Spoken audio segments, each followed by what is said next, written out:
नमस्कार, आप देख रहे हैं वन उत्तराखंड। मैं हूं आपके साथ हर्षदा। आइए नजर डाल लेते हैं इस वक्त की हेडलाइंस पर। कल उत्तराखंड आएंगी राष्ट्रपति पद की उम्मीदवार द्रौपदी मुर्मू। बीजेपी सांसदों और विधायकों से करेंगी समर्थन की अपील। बीजेपी ने की तैयारी तेज।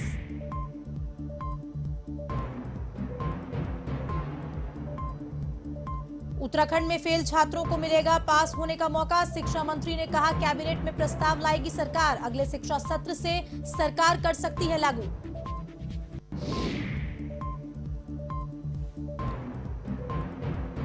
उत्तराखंड में मनाई गई बकरा ईद। मुस्लिम समुदाय के लोगों ने अमन और चैन को लेकर अदा की नमाज। तो प्रदेश भर में सुरक्षा के इंतजाम रहे कड़े।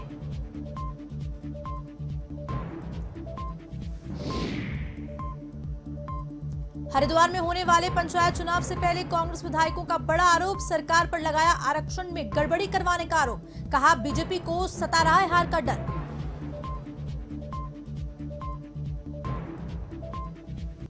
पहाड़ से लेकर मैदान तक भारी बारिश। विकासनगर में जगह जगह मुख्य मार्ग बाधित। तो गंगा के साथ चंद्रभागा नदी में उफान पर। वहीं नैनीताल जिले में मौसम विभाग का रेड अलर्ट हुआ सही साबित।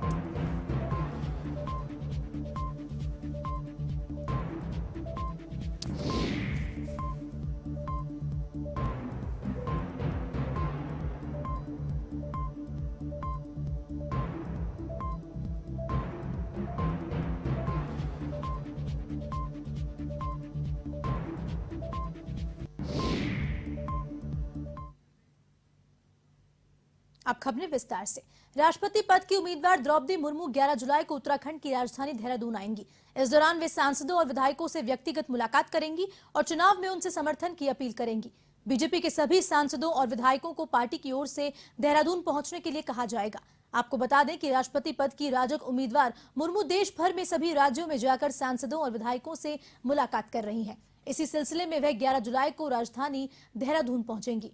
इस दौरान पार्टी के सभी सांसदों और विधायकों को देहरादून पहुंचने के लिए कहा गया है।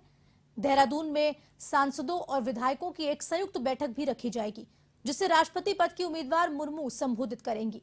वे सभी सांसदों और विधायकों से चुनाव में समर्थन की अपील करेंगी।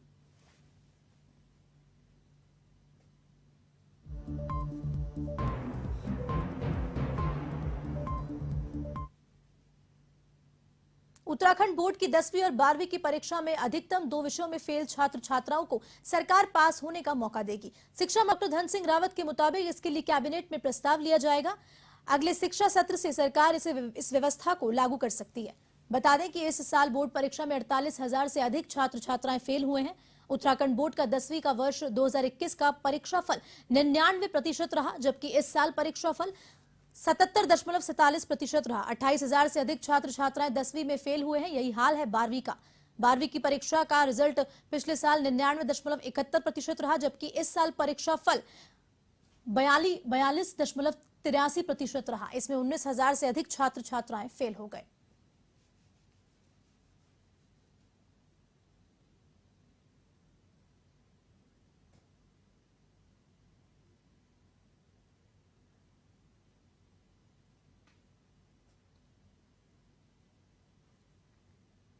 हरिद्वार में होने वाले पंचायत चुनाव से पहले कांग्रेस विधायकों ने राज्य सरकार पर चुनाव के लिए जारी आरक्षण में गड़बड़ी करवाने का आरोप लगाया है। कांग्रेस के प्रदेश महासचिव और हरिद्वार पंचायत चुनाव के प्रभारी विजय सारस्वत के नेतृत्व में सभी विधायकों ने प्रेस वार्ता की और कांग्रेस विधायकों ने आरोप लगाया कि हरिद्वार में अधिकारी राज्य सरकार के दबाव में काम कर रहे हैं। हरिद्वार में पंचायत चुनाव के लिए जारी हुए आरक्षण की सूची में बड़ी धांधली की गई है।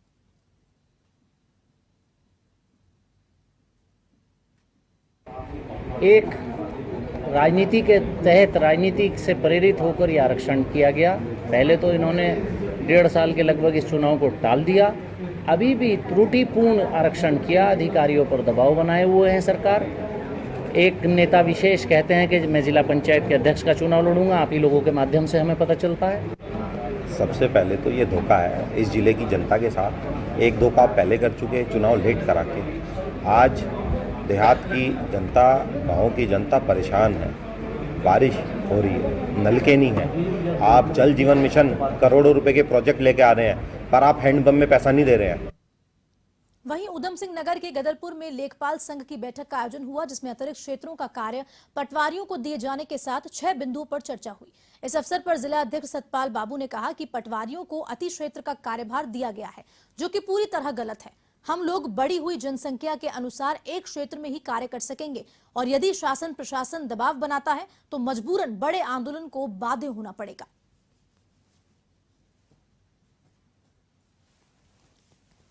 सन 2000 से तभी से लगभग ये परिपाटी देखी जा रही है कि यहाँ पे लगभग हमेशा 35-40% लेखपाल जो कि पद हैं वो रिक्त जा रहे हैं, भर्ती पूरी नहीं हो पा रही है। मान लो भर्ती अगर 100 लोगों की भर्ती कर रहे हैं लेकिन पद रिक्त जा रहे हैं 140 रह जा रहे हैं। तो अभी वर्तमान में जो है लगभग हमारे पास 144 पटवारियों के सापेक्ष कुछ 87 पटवारी कार्यरत हैं, मतलब कुल मिला के 40% पटवारियों के पद जो है रिक्त हैं। अब काफ़ी समय से जो लोग हैं एक पटवारी 2-2, 3-3 सर्कलों का दायित्व निभा रहे हैं। अब दायित्व निभा रहे थे कोई बात नहीं, वैसे भी अपना एक्स्ट्रा समय निकाल कर, लेकिन जो सूचना का अधिकार आयोग है, सेवा का अधिकार आयोग है या अन्य प्रमाण पत्रों के मामले में उसमें पेनल्टी भी पड़ रही थी कि आपका काम डिले हो जा रहा है।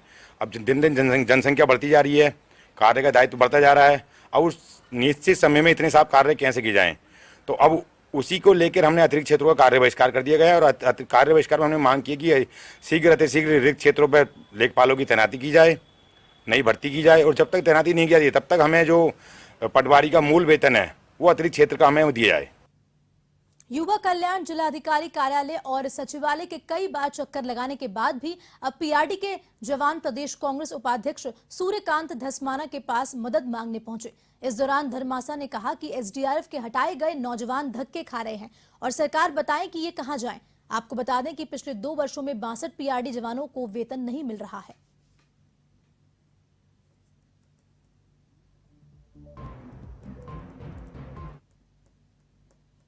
वर्षों से लगातार कोविड काल में एसडीआरएफ में काम कर रहे थे। एसडीआरएफ ने इनकी डिमांड करी, पीआरडी ने इनको ड्यूटी पे भेजा। पहली लहर, दूसरी लहर, तीसरी लहर, तीनों लहरों में इन्होंने काम किया और तीनों लहरों में काम करते वक्त जब 2 वर्ष का कार्यकाल था उसमें कई बार ऐसे इशू आए कि इनकी 2-2, 3-3 महीने की जो पगार है वो इनको समय पर नहीं मिली। मुस्लिम यूनिवर्सिटी वाले बयान को लेकर चर्चाओं में आए आकिल अहमद का एक और बयान सामने आया है, जिसमें उन्होंने देश में पैदा हो रहे सांप्रदायिक तनाव का जिम्मेदार केंद्र सरकार को ठहराते हुए उन पर लाशों पर राजनीति करने का आरोप लगाया। पत्रकार वार्ता के दौरान आकिल अहमद ने कहा कि केंद्र में जब से बीजेपी सरकार आई है तभी से हिंदू मुस्लिम विवाद पैदा किया जा रहा है और कहा कि उदयपुर में हुई घटना भी बीजेपी की सोची समझी साजिश का ही नतीजा है।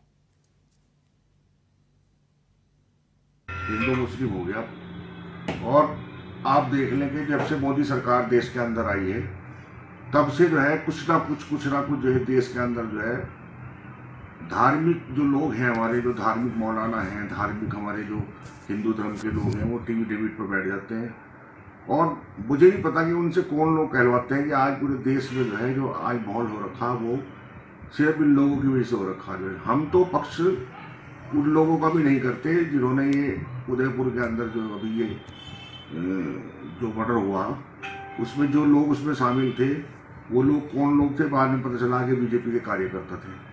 तो क्या आज बीजेपी जो है हिंदू भाइयों की जो है शहादत पे, हिंदू भाइयों की जो है हत्या पे जो है राजनीति करेगी क्या?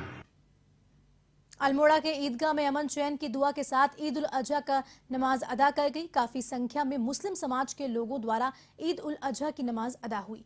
इस मौके पर लोगों ने एक दूसरे को ईद की शुभकामनाएं दी और देश के साथ साथ पूरी दुनिया में शांति और अमन चैन के लिए खुदा से दुआ मांगी। अल्मोड़ा विधायक मनोज तिवारी ने भी लोगों को ईद की बधाई देते हुए कहा कि देश प्रदेश को आगे बढ़ाने के लिए सभी को एक होकर चलना चाहिए।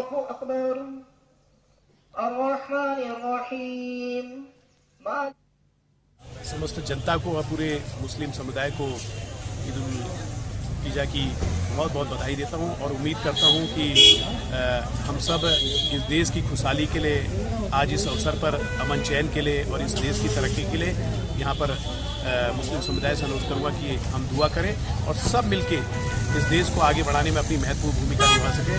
मैं पुनः पूरे समुदाय को ढेर सारी बधाई देता हूँ। खबर देहरादून से है, जहां आलोक सिन्हा विश्व हिंदू परिषद बजरंग दल के जिला अध्यक्ष बनाए गए हैं, जिसके बाद कई संगठनों के नेताओं ने उन्हें बधाई दी। वहीं संघ से जुड़े अनुषांगिक संगठनों के नेताओं, पूर्वांचल के संगठन बिहारी महासभा और संगठन संगम ट्रस्ट ने शुभकामनाएं दी। वहीं मनोन्नति को लेकर उत्तराखंड सरकार के कैबिनेट मंत्रियों ने भी आलोक सिन्हा को बधाई दी। बता दें कि आलोक सिन्हा कई वर्षों से संघ की सेवा कर रहे हैं और सिन्हा बिहार सासाराम के रहने वाले हैं।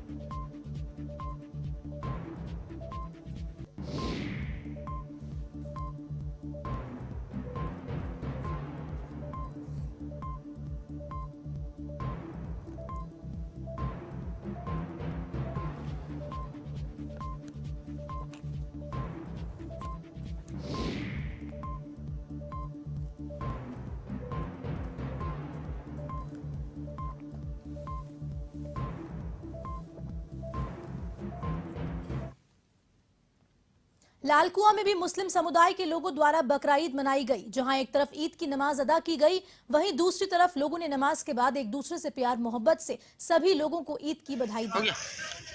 हसीन रजा मौलाना ने बताया कि इस ईद के मौके पर जहां खुशियों के साथ त्योहार मनाया जाता है, वहीं शहर देश के लिए अमन शांति के लिए भी दुआ मांगी जाती है और सभी भाइयों को मिलजुल कर आपस में त्योहार मनाना चाहिए।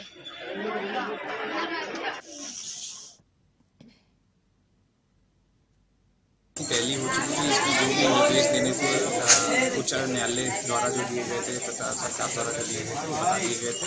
तो अभी ईद की नमाज सकुशल संपन्न हो गई है, शांतिपूर्वक सफल हो गई है। आज बड़ी खुशी का दिन है। सबसे पहले तो हम आज देश के लिए दुआएं मांगते हैं कि देश हमारा खुशहाल और हर आदमी खुश रहे और देश में जो अमन और चैन बना रहे। हम ईद के दिन आज मौलाना साहब ने हमारी ये दुआ मांगी कि जो देश के अंदर एक भाईचारा खत्म होता चला जा रहा है, धीरे धीरे ये सब बने और सब लोग एक साथ इकट्ठा होकर रहें। अब खबर पौड़ी गढ़वाल के कोटद्वार से है, जहां विद्युत कटौती के चलते लोग काफी परेशानियों से जूझ रहे हैं, जिसे लेकर विधानसभा अध्यक्ष और कोटद्वार की विधायक ऋतु खंडूरी ने बिजली के खराब तारों को जिम्मेदार बताते हुए कहा कि समय अनुसार रोस्टिंग होनी चाहिए, लेकिन बिजली तारों की खराबी के कारण इसे समय ज्यादा जाता है। उन्होंने कहा कि कोटद्वार पर विशेष ध्यान देने और समय अनुसार विद्युत कटौती करने के लिए यूपीसीएल के एमडी से बात की गई है।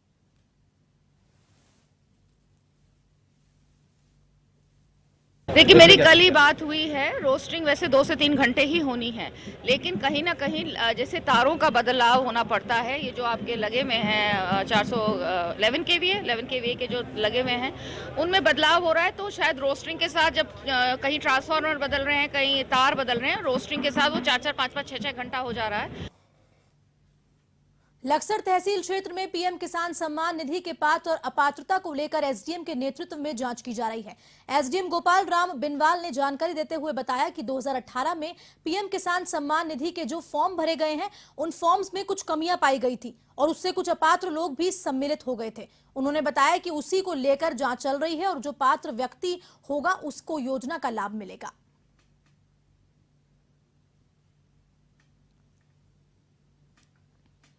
पीएम किसान सम्मान निधि के जो फॉर्म 2018 में भरे गए थे, उन फॉर्मों में कुछ कमियां पाई गई थी या कुछ अपात्र व्यक्ति भी उसमें सम्मिलित हो गए थे।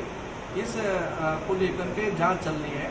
जो पात्र व्यक्ति हैं उन्हीं को इसका लाभ मिले, इस संबंध में पूरे जितने भी फॉर्म हमारे 2018 में आए हैं उनकी जाँच चल रही है। और दूसरा, जो नए फॉर्म भरे जाने हैं वो ब्लॉक के स्तर से नए फॉर्म भी भरे जा रहे हैं, जो नए काश्तकार हैं जिनको जोड़ा जाना है। तो इस प्रकार ग्रामीण इलाकों में हाथी का कहर बढ़ता हुआ दिखाई दे रहा है। लगातार ग्रामीण हाथियों से निजात दिलाने की मांग वन विभाग से कर रहे हैं। बताते चलें कि नई तस्वीर श्यामपुर के दिल्ली फर्म क्षेत्र से सामने आई है, जहां हाथी आवासीय क्षेत्र की गलियों में घुस गया, जिसे देखकर दिल्ली फार्म के निवासियों में अफरा तफरी मच गई और इसी दौरान हाथी ने घरों की बाउंड्री वॉल भी तोड़ दी। सूचना मिलने के बाद वन विभाग की टीम मौके पर पहुंची और हाथी को आवासीय क्षेत्र से बाहर खदेड़ा, जिसके बाद हाथी जंगल की ओर चला गया।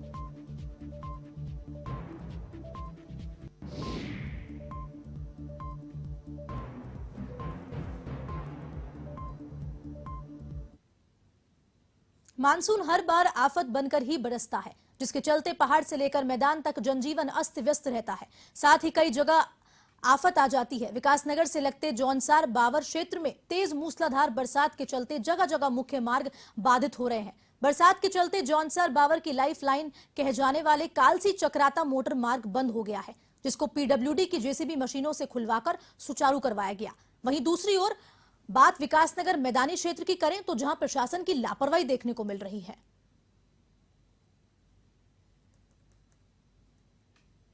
मानसून सत्र शुरू हो रहा है, इसकी पूर्व में ही जिलाधिकारी महोदय के द्वारा समीक्षा की जा चुकी है और उसमें जो विकासनगर क्षेत्र का है, यहाँ पे हमारी 9 बाढ़ चौकियाँ यहाँ पे स्थापित की गई हैं और यहाँ पे और एक कंट्रोल रूम तहसील में स्थापित किया गया है, जिसमें विभिन्न विभागों के लोगों की ड्यूटियाँ लगाई गई हैं और उसके साथ साथ जो हमारे निर्माणदायी संस्थाएं हैं, जहाँ पे रोड बंद होने का और जल संस्थान वगैरह का, जिनका भी जो अगर आपदा की स्थिति होती है, स्थिति में कहीं पे भी नुकसान की स्थिति होती है तो त्वरित कार्रवाई करने के लिए उनके द्वारा भी अपनी टीमों का गठन किया। नदियों के किनारे जो लोग बसे हुए हैं, तो अभी जो अलर्ट जिस तरीके से आ रहा है, तो उससे पहले ही मुनादी करा के उन लोगों को हमारे पहले से ही आइडेंटिफाई किए हुए स्थान हैं, उन जगहों पे जाने के लिए कहा गया है। अगर जैसे अलर्ट की स्थिति आती है तो ये कार्रवाई की जाएगी।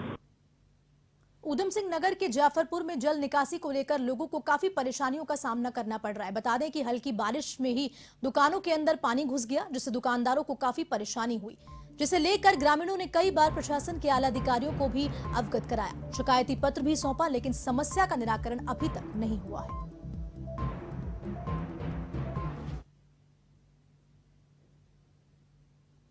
क्या समाधान ये 4 साल से हो ही नहीं रहा है। यहाँ का कॉलोनी वासी, मार्केट के लोग बहुत प्रभावित है इस नाले से, ताकि ये नाला जो है नेशनल हाईवे वालों के अंडर में आता है और आज जो नुकसान जनमाल का हो रहा है, इसका संपूर्ण जिम्मेदारी है नेशनल हाईवे वालों का है।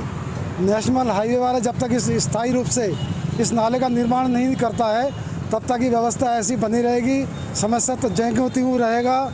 अभी वैकल्पिक व्यवस्था विधायक जी द्वारा किया गया है। ये 13 जून 18 की, जो इसके बाद मैं कई बार ये दे चुका हूँ इनको। इस समस्या का कोई समाधान नहीं हो रहा है।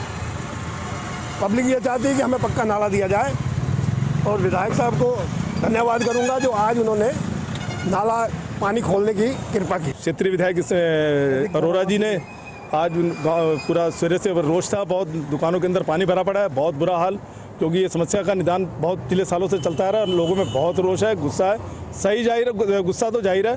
और बाकी अब माननीय विधायक जी का मैं तहे दिल से उनका धन्यवाद कहूँगा। उन्होंने तुरंत फ़ोन करने के बाद, पहले 15 दिन पहले भी किया था, लेकिन 15-20 दिन पहले तो उसमें मुख्यमंत्री के चुनाव में वो व्यस्त थे, लेकिन उन्होंने उस दौरान भी तहसीलदार मैडम को भी यहाँ भेजा और तो उसके बाद भी इन्होंने आज संज्ञान और लेते हुए NHPW सब यहाँ मौके पे काम कर रहे हैं। मौके पे आज तुरंत काम हो रहा है, जो सामने दिख रहा है। पहाड़ों में लगातार हो रही भारी बारिश की वजह से गंगा के साथ चंद्रभागा नदी भी उफान पर आने लगी है।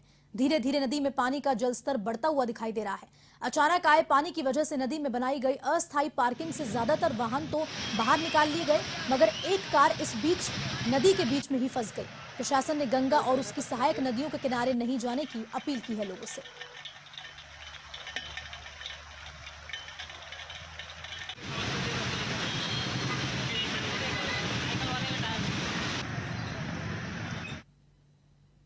नैनीताल जिले में लगातार हो रही मूसलाधार बरसात में मौसम विभाग के रेड अलर्ट को सही साबित किया है। ऐसे में गौला, नंधौर और कोसी दाबका सहित पहाड़ी नाले धीरे धीरे उफान पर आ रहे हैं। लिहाजा पुलिस प्रशासन ने नदियों के किनारे रहने वाले लोगों को अलर्ट करना भी शुरू कर दिया है और साथ ही साथ भूस्खलन के दायरे में आने वाले संवेदनशील क्षेत्रों और पुलों के आसपास रहने वाले लोगों को भारी बरसात की आशंका के चलते अलर्ट किया है। पुलिस प्रशासन ने मौके पर जाकर लोगों को वायरलेस से और लाउडस्पीकर की मदद से अलर्ट कर रही है।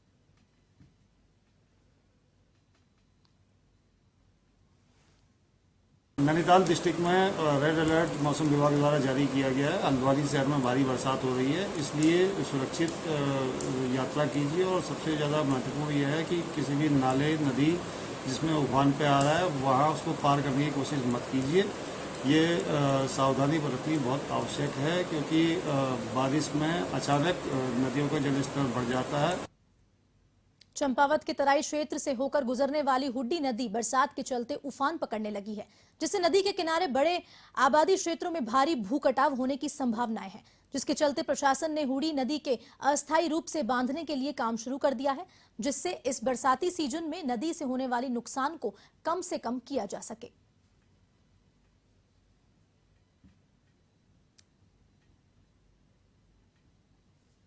के अंदर हुड्डी नदी द्वारा बमनपुरी में भूमि का कटाव हो रहा है, जिसको देखते हुए जिलाधिकारी महोदय द्वारा निर्देशित किया गया था कि वहाँ पर बाढ़ सुरक्षा और भूमि के जो कटाव है उसकी सुरक्षा के उपाय किए जाएं। उसके तहत हमारे सिंचाई विभाग द्वारा वहाँ पर भूमि कटाव को रोकने के लिए जो बाढ़ सुरक्षा के कार्य हैं वो किए। फिलहाल के इस बुलेटिन में इतना ही। आप देश और दुनिया की तमाम खबरों के लिए देखते रहिए A1 TV। नमस्कार।